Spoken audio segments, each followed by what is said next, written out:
the contents of JS2 as the use to which it was put. JS2 was put by Corporal Brown.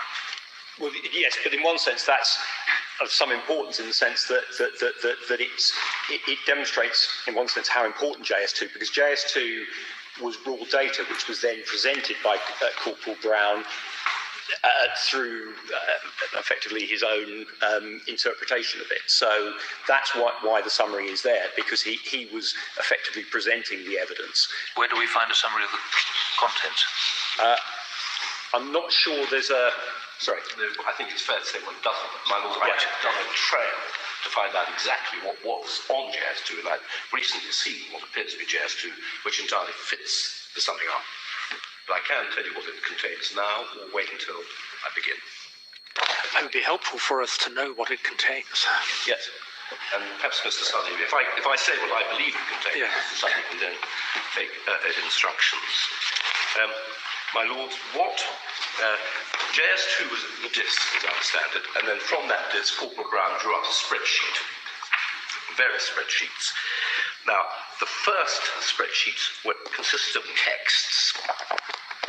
Second was a spreadsheet of phone calls. And it was drawn up, these spreadsheets were drawn up from 4 telephone numbers.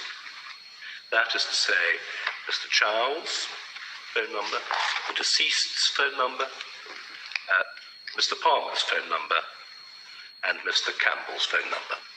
So they were the only phone numbers which were the subject of JS2, A, in relation to texts, B, in relation to calls. Now, as far as the texts were concerned, what they consisted of was the following.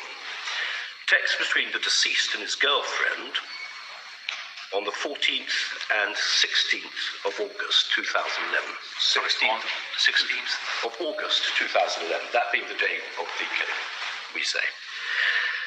Those texts are summarised in the summing up at E4788 to E4791, and we also summarise them in our case at 6227 hours 40 and 41. But essentially, they're the ones where the deceased is saying, I'm getting more worried. The second set of texts are to and from Palmer between the 8th and the 12th of August 2011. But they appear to be of no importance at all. They don't appear to be referred to in the summing up. They were read out to the jury, but they don't add anything. The third set of texts were those from and to Sean Campbell, which are, to an extent, incriminating, and they are referred to in the summing up.